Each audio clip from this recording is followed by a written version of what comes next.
Morning everyone, welcome to Cooking with the Cooks, day 2, cuisine for the quarantined. Thanks everybody for watching yesterday with the Yorkshire pudding. Today we're doing something totally different. We're doing a chicken schnitzel. Now most people know schnitzel as veal or pork. It's an Austrian word, but we're going to do a chicken version. Ingredients, a little bit of flour. We're going to learn some new techniques today. A little bit of flour, an egg. And for your egg rolls, you can always stand it up like that. Chicken, breadcrumbs, bit of seasoning, salt and pepper, and I'm going to use a little bit of paprika. Now you can use anything you want in this. I'll show you later. You can add any flavourings you want to the breadcrumbs. So we're going to go from there. To serve it, I'm going to serve it sort of like a Caesar salad. So I've got a little bit of bread that I'm going to fry in a little bit of garlic to give it some taste. Serve it with some cherry tomatoes, some lettuce, a little bit of parmesan, and a little bit of balsamic glaze to finish. If you haven't got those, serve it as you wish. But that's what I'll be cooking up for the girls' lunch, sorry. Bella is doing her homework, Sophie is doing the filming, and the dog's in the garden. The sun's shining. I'll show you what you need in terms of equipment to make chicken schnitzel. This is the equipment you need. You won't need a hetty dog. Say hello. No. So I'll put her down. She just wants to get on the camera, didn't you? Yep. Right. You will need. I'll just wash my hands. Safety first. We should always be washing our hands. Oh.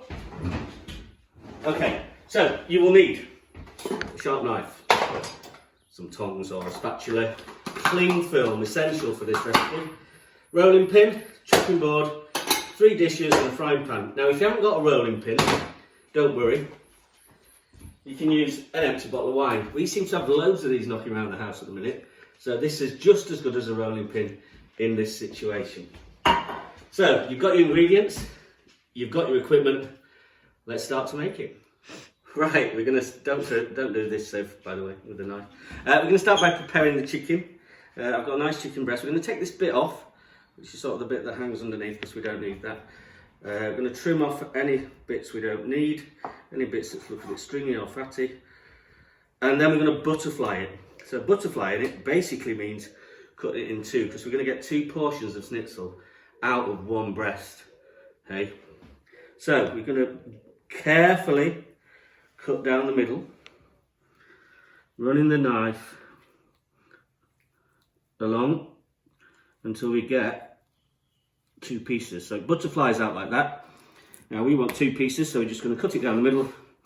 Suddenly we've got 2. Now we're not going to throw that bit away. You can cook that later. So I'll leave it there. What we're going to do now is flatten these out. So for a schnitzel you need nice thin pieces. So we're going to put them in some cling film. And we're going to cover them. I'll just wash my hands. Okay.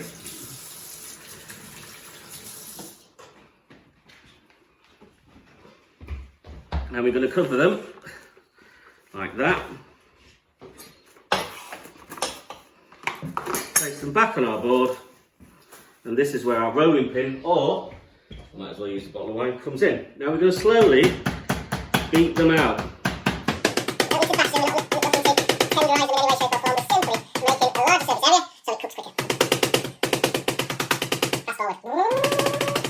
So they're all flattened. If you look at this one, nice flat thin piece of chicken breast. We've got 2 out of it. There we go. And we're going to cook that as well. So far so good. Because we've been cooking or messing with raw chicken, we're going to put everything away. We know not to use that again. Wash our hands again. And we're going to go on to the next stage. Now the next stage we call panéing. Now panéing is a French term. For the linguists amongst you, you will know that pané or pan is bread. And it basically involves making sure the breadcrumbs stick to the chicken. Now first thing we're going to need is a little bit of flour in 1 bowl. So we need 3 bowls for this. A little bit of flour in 1. Not too much. Now, depending on how many you're doing, you need 1 or 2 eggs. I'm just doing these 2 bits, so I'll use 1 egg. And then the breadcrumbs, and this is where you can add your flavour, go in the 3rd bowl. And what I'm going to do before this starts is I'm going to put the pan on. Stay there, don't go anywhere. With a little bit of oil, just so it's warming up, so we can get them in. Now the oil doesn't need to be red hot on this one. If it's too cold, it'll go soggy. If it's too hot, it'll burn. What I also need to do is whisk this egg up.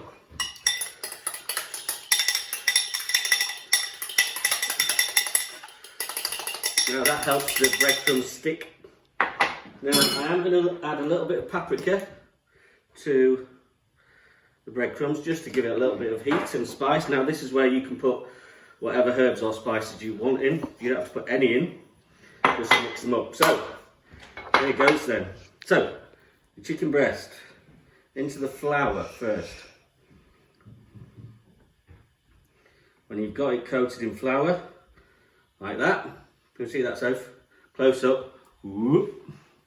We put it into the egg, both sides, and when we've got it covered in egg, we put it into the breadcrumbs. Get a good covering of breadcrumbs all the way across, and then we'll do our second one. We can put that back on there because we haven't cooked it yet. Second one, into flour. You don't like how much? Into the egg. Gets a bit messy this bit. And into the breadcrumbs. Now because my left hand's clean, we can add more breadcrumbs. Okay, so we've got 2 bits of chicken, all nicely panade and ready to go in the oil. So follow me.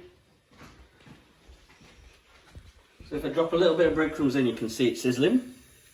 It says it's about ready. These won't take long, about 3-4 minutes on each side. So just a nice sizzle. And what we're going to do, we're going to bob that bit in just to cook away. Right, welcome back. Come over here, sir. So the chicken schnitzels, I've had about 2 to 3 minutes on each side, 3 to 4. You've got to make sure they're done, obviously, because it's chicken, but you don't want to overcook them. So what we're going to do is just set those aside, let the oil drain off them for a bit. But look at all the goodness in that pan, we don't want to lose that. So back over here, sir.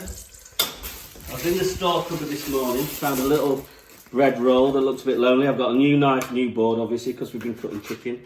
To add a bit of texture, I'm just going to chop this up into chunks, and we're going to make some croutons with it. So, but I'm going to flavour the oil a little bit more. Got a little bit of garlic that we're going to grate into the oil so we get a nice garlicky taste. Back over here, Soph.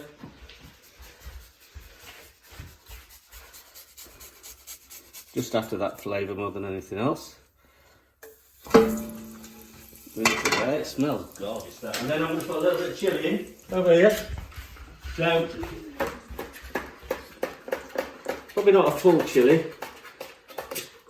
Bella will moan that it's too hot. Yeah, no, not now. It's not like a taste test. Right, so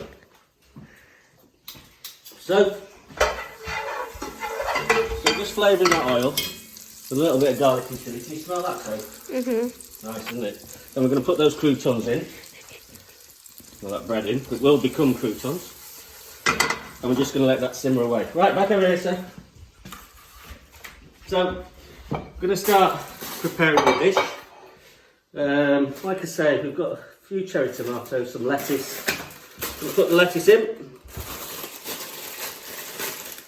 No dressings because we're going to put some stuff on later. We'll put some tomatoes in. Our croutons will go on in a minute with our chicken. What have we got? Some parmesan over there. Just check the croutons. They're soaking up that oil. Flavoured oil beautifully. And we'll turn the heat up so they crisp a bit. And they'll be gorgeous. Okay, so I'm going to put a little bit of parmesan on. Nice old parmesan. A few flakes of that goes on.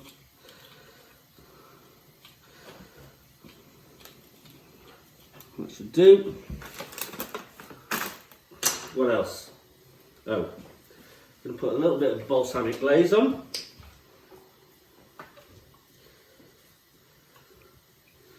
And then we're going to get our chicken, which is cooled a little bit.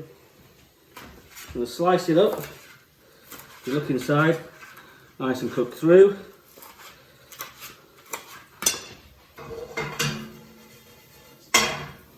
We place that on.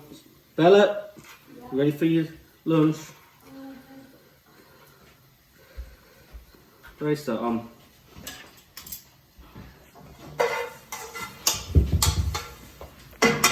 One sec. Take a couple of croutons. Place them on as well.